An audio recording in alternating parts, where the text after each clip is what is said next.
Today, we're doing something a little bit different. Usually, we're taking apart a complex concept in, tech or history. But today, we're turning the microscope onto ourselves. Or more accurately, onto our brains. Right. We're tackling a phenomenon that is, and I mean this honestly, one of the most frustrating, humiliating human experiences you can have. It's certainly one of the most universal. I don't think anyone gets a pass on this one. It's the silence. Yeah. The freeze. Specifically, we're looking at this through the lens of learning English as a second language. But I think the psychology here applies to, anyone who's ever felt socially paralyzed. Yeah, absolutely. It's not just about language. It's that moment where you know the vocabulary, you've studied the grammar, you can read a book in English and understand every single word. But then a cashier asks you a simple question, or a colleague at work just says, "Hey, how was your weekend?" And your brain just crashes. It's the blue screen of death for the human mind, just a total system failure. Exactly. You stand there, mouth open, looking like a deer in headlights, while inside your head, you are just screaming the answer that won't come out. And the longer the silence goes on, the worse the panic gets. Oh, it compounds. So to help us understand why this happens, and maybe more importantly, how to hack it, we are deep diving into the English upgrade methodology.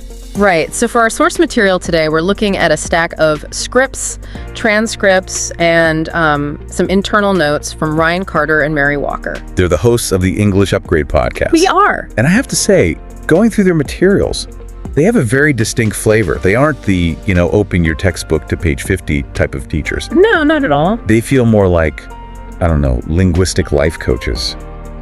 Or maybe tactical communication strategists. That's a really fair assessment. Their whole philosophy is built around their tagline, which is speak with power, be understood everywhere. And that's key, isn't it? It's everything. Notice they don't say speak perfectly. They don't say speak with correct grammar. They say power. They say power.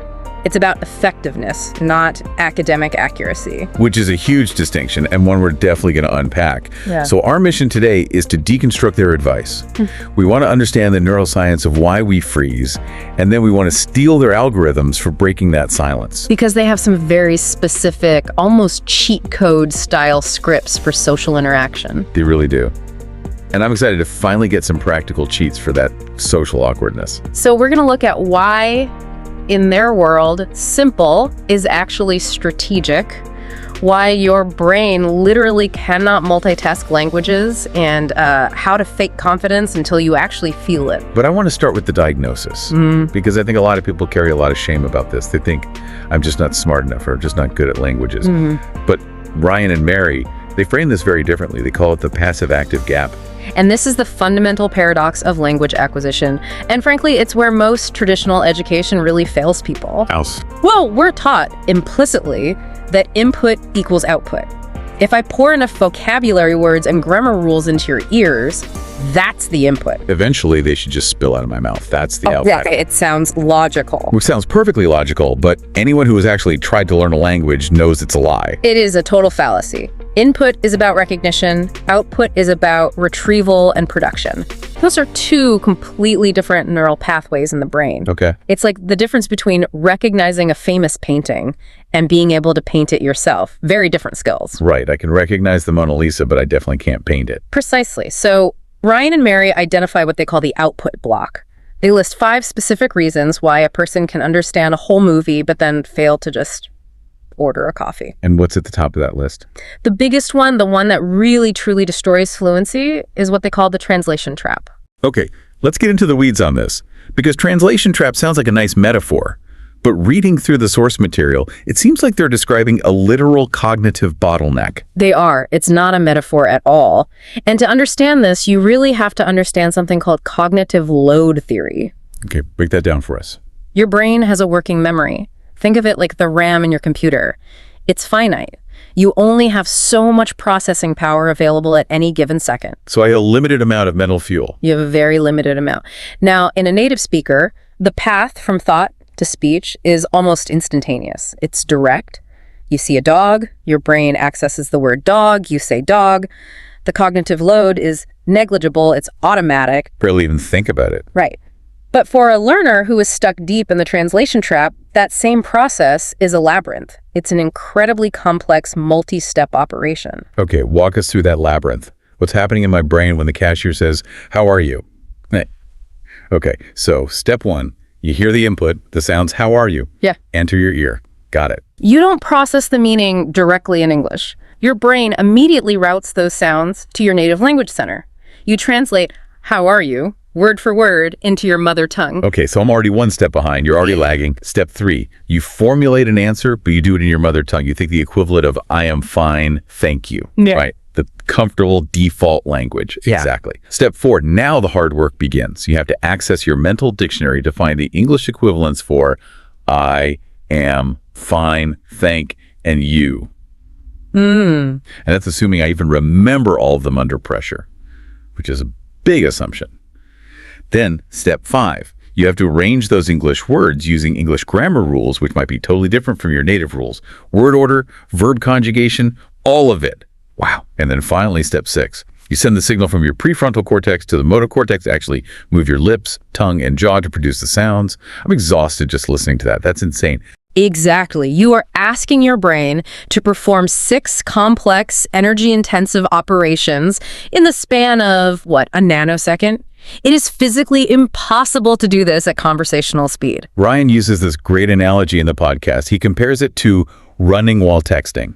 It's a brilliant, brilliant analogy. Think about it. Can you run? Yes. Can you text? Yes. Can you do them both simultaneously at full speed? Absolutely not. No way. You'll slow down to a walk, you'll stumble, you'll misspell every word, you might even walk into a pole. And in this analogy, the stumbling is the stuttering, the long, awkward pauses. Precisely.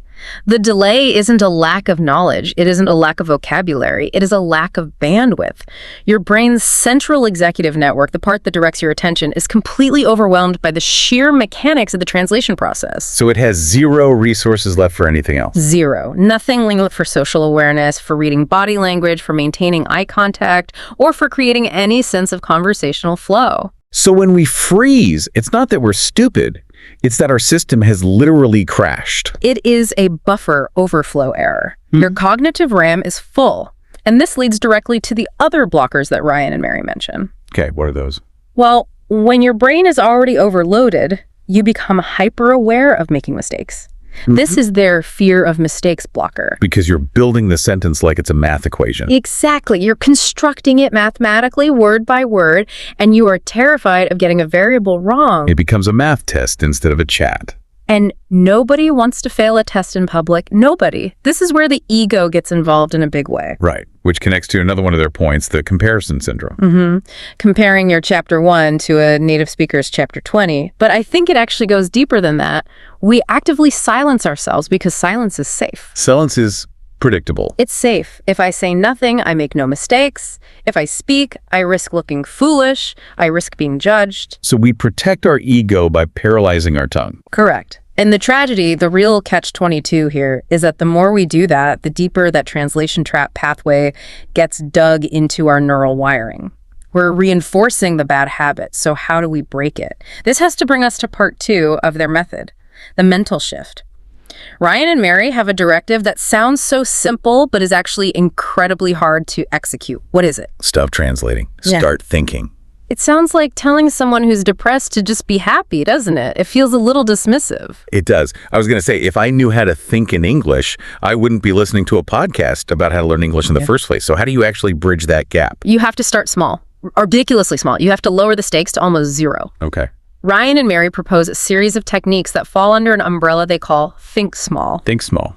They argue that we get stuck trying to translate because we're trying to express complex adult thoughts with what is essentially a toddler's vocabulary bank.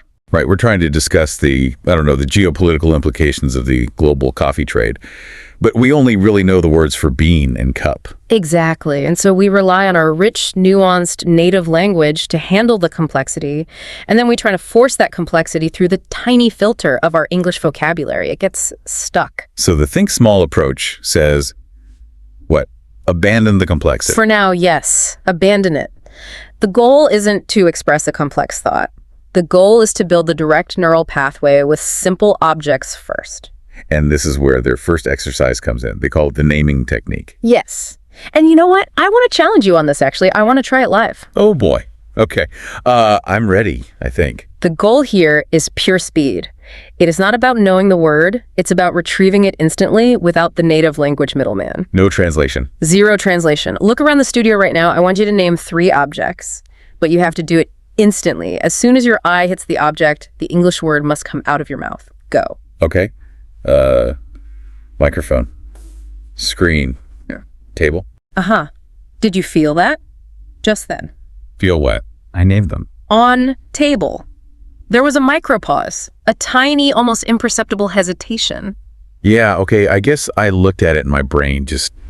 It hovered for a split second. That hover, that tiny little lag, that was the translation trap. In that split second, your brain tried to label it in your native language, or in this case, even just verify the concept of tableness before it released the English word. Wow. The naming exercise is specifically designed to kill that hover.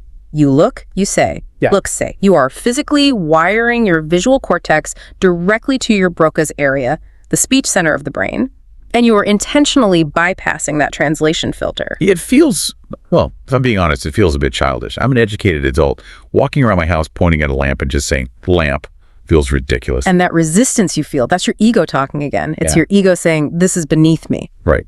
But the source material is very, very firm on this. They have a quote that says, fluent speakers are not more intelligent. They are more efficient.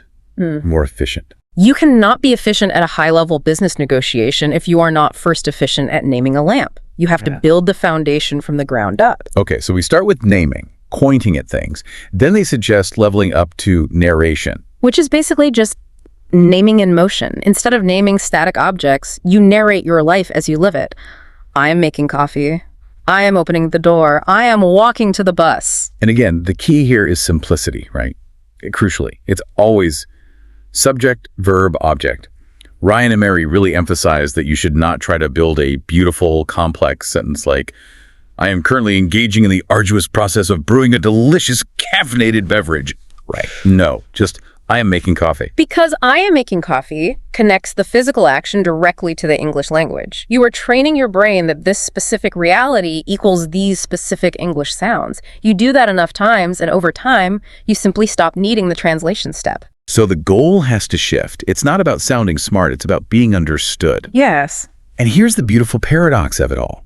When you stop trying to sound smart and you focus entirely on being understood, you actually sound smarter. Why? How did that work? Because you sound fluid. You sound confident. A simple, basic sentence spoken without hesitation sounds infinitely more intelligent and competent than a complex, beautiful sentence that's riddled with and long pauses. That's a great segue into part 3 of their method, the conversation starter kit. Because narration is fine when you're alone in your kitchen making coffee, but eventually you have to face another human being. And this is where the fear really, really spikes. The blank mind phenomena. You walk up to someone you want to speak and your mind just goes completely white, static. And Ryan and Mary, they provide what is essentially a social algorithm for this, a script. And I have to say, I love scripts because they remove decision fatigue. If I know exactly what I'm going to say, I don't have to stress about it. That's exactly their philosophy. They break it down into 3 simple steps. And the guiding principle here is low cognitive load. You want to make it as easy as possible for your brain to get the engine running. Okay, so step 1, the greeting. And look at the options they give you. Hi, hello, hey. Or if it's more formal, good morning, good afternoon. It seems almost too obvious to even mention, but I didn't think, people screw this up. They overthink it. They do. They try to be interesting or witty too soon. They try to come up with this perfect, clever opener. Yeah. Ryan and Mary are saying, don't, just say hi. Why? It's a handshake for the brain. That's all it is. It signals, I am here, I'm friendly, the communication channel is now open. It's purely functional. Okay, so we've opened the channel, we've said hi. Step 2 is what they call the anchor question. How are you? How's it going? How's your day going? Now, I have a question about this because these questions, we don't really want to know the answer, do we? Not really. No, usually not. And that's the entire point. It's a ritual. It's not a true inquiry. It's a verbal ping. A verbal ping. I like that. I send a ping. How are you? You return a ping. Good, thanks, you. We are establishing a rhythm. We are synchronizing our communication. For a learner, this is a safe harbor. You know the question, and you know the 99% likely answer. You can relax for a second. Okay, but here is where it gets tricky for me. Step 3. You can't just loop how are you back and forth forever. You have to pivot to some kind of real content. Right. This is where Ryan and Mary suggest using the situation comment. And this is my favorite part of their whole methodology. It is pure social gold. The situation comment is simply when you make an observation about the shared environment. And the examples from the source are things like, it's really hot today, or this place is really nice, or at work, that was a long meeting. Right. Now, why do you think this is so incredibly effective? Well, I mean, on the surface, it gives us something to talk about that isn't ourselves. It does, but psychologically, it does something far more important. It triangulates the conversation. Triangulates, what does that mean? Okay, imagine it's just you and me standing in a room. I'm looking at you, you're looking at me. The pressure is on us. Direct eye contact. It can feel high intensity, like a spotlight. Okay, yeah. But if I turn slightly and say, wow, this coffee is great, now what are we both doing? We're both looking at the coffee. We're both looking at the coffee. We have a third point of focus. It immediately relieves the social tension. We are no longer in a face-off. We are on the same team together, judging the coffee. That is fascinating. So it moves the spotlight off the learner and their language ability and onto some neutral shared object. Exactly. It creates a shared reality. And look at the grammar required. It is hot. The coffee is good. It's the most rudimentary English possible, but it creates an instant bond. And this ties directly into their advice about keeping your sentences short. Ryan and Mary seem to really dislike long, winding sentences for beginners. They do. They advocate for what I would call confident brevity. They give these great examples. Instead of saying something complex and formal like, pardon me, I was wondering if you have had a particularly busy time at your job today. You just say, busy day. Busy day. 2 words. Or instead of, is this your first time visiting this establishment? Just first time here. First time here. Long day. Now, let's analyze the status dynamics here for a second. This is something the sources imply, but they don't state it explicitly. Who usually uses long, overly polite, complicated sentences? Someone who's asking for a big favor. Oh. Or maybe a subordinate talking to their boss. Someone who feels smaller. Right. Someone with lower perceived status. Someone who's anxious. Excuse me, so sorry to bother you, but I was wondering if perhaps it signals insecurity. Now, who walks into a room and just says, busy day? The boss. Yeah. The person who owns the place. The confident person. Oh, exactly. Brevity signals confidence. It signals that you are comfortable enough in the situation to be efficient with your words. So when a learner uses these short, punchy observational phrases, great weather, nice place, busy day, they're actually hacking the social status hierarchy. Wow. They end up sounding more dominant, more relaxed, and more in control than if they had used perfect, complex, but hesitant grammar. So lazy is confident. Yes. That's a massive reframe. I feel like we're always taught that short sentences are rude or incomplete, but in a casual context, they're actually power moves. They're connection moves. They say, I'm relaxed, you're relaxed, let's just chat. Okay, let's see this in the wild. We have a specific role play script from their episode that I really want to dissect. This is part 4, the applied scenario. Right. So the setting they lay out is a stranger in a busy location. Let's say it's a waiting room or a crowded cafe. The goal, initiate contact without dying of embarrassment. So here's the script that Ryan and Mary provide. We'll call them A and B. Hi. Is this seat taken? Okay, let's pause right there. The opener. Hi. Is this seat taken? Why is that the perfect opener? It's what's called a functional opener. It's brilliant for a few reasons. First, it requires a yes or no answer. It's binary. You are not asking for a philosophy lecture. You are asking for a simple fact. This lowers the pressure on the other person. And it gives you a valid reason to talk to a stranger. That's the second reason. It's a perfect excuse. You aren't just being a weirdo, you have a need. You need a seat. It validates your existence in their personal space. Okay, so the person says, no, it's free. So A sits down. And this is the danger zone. The functional transaction is now over. You have the seat. Most people would stop here, pull out their phone, and retreat into silence. The safe retreat, yeah. But the goal is to upgrade. So A immediately uses the situation comment we just talked about. Right. The script says A follows up with, it's really busy here today. Now, why this specific line? Because it's low risk. Extremely low risk. Imagine if you sat down and immediately asked, so what do you do for a living? That feels really aggressive. Like an interrogation or a sales pitch. It's too personal, too fast, and if they ignore you, you feel personally rejected. But if you say, it's busy in here, and they ignore you, well, you were just talking to yourself, commenting on the room. You can shrug it off, it protects your ego. So you test the waters with the room comment. If they bite, then you can move in. Right. And in the script, the person B responds, yeah, it's always like this on Fridays. That is the green light. They have engaged. They've opened the door. They have. And now you have permission to pivot from the situation to the personal. So A asks, oh, really? Do you come here often? Which then leads to, what do you do? It's a funnel. Yeah. It goes functional to observational to personal. It is a perfect funnel. And notice the confidence aspect again. The source material emphasizes body language here. Smile, make eye contact, speak clearly. Ryan makes a really great point in the notes for the show. He says, even if your English is level A2, which is a beginner, your delivery can be level C1, which is advanced. This is so critical and so overlooked. We as humans judge fluency largely on rhythm, intonation, and confidence, not just vocabulary size. So give me an example. If you look me in the eye, you smile, and you say, busy day, with zero hesitation, my brain registers you as a competent, confident communicator. Okay. But if you look at the floor and you mumble a perfect, grammatically correct Shakespearean sonnet, my brain registers you as anxious and difficult to talk to. The content almost doesn't matter as much as the delivery. So you can literally hack your perceived fluency level just by controlling your delivery. Absolutely. You are signaling safety. When you are confident, you make the other person feel safe and relaxed. When you are anxious, you make the other person feel anxious. It's contagious. Okay, so we have the mindset shift, which is stop translating. We have the scripts, which is the starter kit. Now, how do we actually get our brains to do this? Because in the heat of the moment, I feel like my old habits might kick in and I might still freeze. We need a training plan. Yes, we do. And this is part 5. Ryan and Mary offer 3 specific training techniques. And again, they are very physical, not academic. Okay? Technique 1, shadowing. What is that?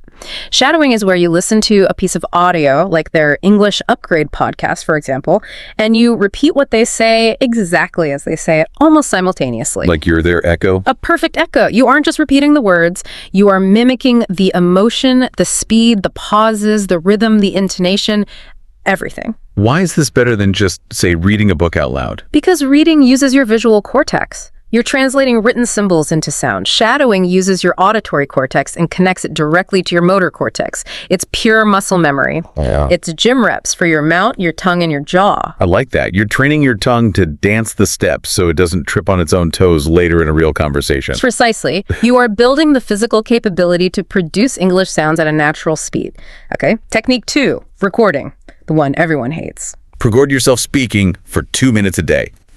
I hate the sound of my own voice. It makes me cringe. I think everyone feels that way. Everyone does, and that cringe you feel, that is actually valuable data. How? The reason we cringe is that there is a gap between how we think we sound in our head and how we actually sound to the outside world.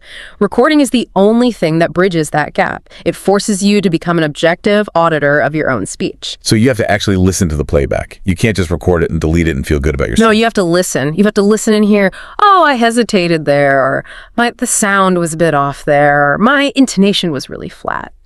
It's the only way to get objective feedback if you don't have a personal coach standing next to you 24/7. Okay, so embrace the cringe. Got it. And finally, technique 3, the 24-hour challenge. This is the call to action. This is where the theory meets the road. Ryan and Mary challenge the listener. Tomorrow, start 1 conversation in English. Just 1. That seems manageable. Just 1. And remember, the bar is incredibly low. It does not have to be a deep philosophical debate. It can be saying to a coworker, great weather. It can be asking the barista at the coffee shop, busy day. Confidence grows with action. That's the quote from the source that really stood out. You cannot think your way into confidence. You cannot study your way into confidence. You have to act your way into it. You have to collect evidence. You have to collect evidence that speaking is safe. Once your brain sees, hey, I spoke and I didn't die and the other person understood me, the fear center in your amygdala shrinks just a little bit. It's exposure therapy for social anxiety. It is exactly exposure therapy, 1 tiny conversation at a time. So let's wrap this up. We've covered a lot of ground today. We've gone from the deep neurology of the translation trap all the way to the very tactical scripts of, is this seat taken? And if we boil it all down, the core message from the English Upgrade team is really clear. Fluency is not about perfection. It's about connection. Stop trying to be a walking dictionary. Start trying to be a human who is having a conversation. Use the simple tools. Name the objects in your room. Use the short, powerful sentences. Busy day, nice place. Stop translating and just start trusting your ability to connect with simple, effective tools. I want to leave you with a final provocation. This is something that really stuck with me while I was reading through Mary's personal notes for their show. Okay. We spend so much time and energy learning English. We treat it like an academic subject to be mastered, like it's history or calculus. But language isn't knowledge, it's behavior. It's a performance art. You have to do it. Right. And here is the uncomfortable truth that I think they hint at. Many of us hide behind the comfortable label of student. As long as I am a learner, I am safe. I'm expected to be quiet. I'm expected to be studying and listening. But to speak is to graduate. It's to leave that safety behind. The silence is a shield. It protects the ego from the possibility of judgment. Exactly. So the final question I think you have to ask yourself is, are you actually trying to get fluent? Or are you just trying to avoid looking foolish? Because you cannot do both at the same time. You have to choose one. You have to choose. You can be the perfect student who never speaks, or you can be the messy speaker who actually connects with other human beings. And the world only rewards the second one. Deep stuff. A huge thank you to Ryan Carter and Mary Walker for their insights in the English Upgrade podcast. Speak with power. And be understood everywhere. Thanks for listening. We'll see you next time.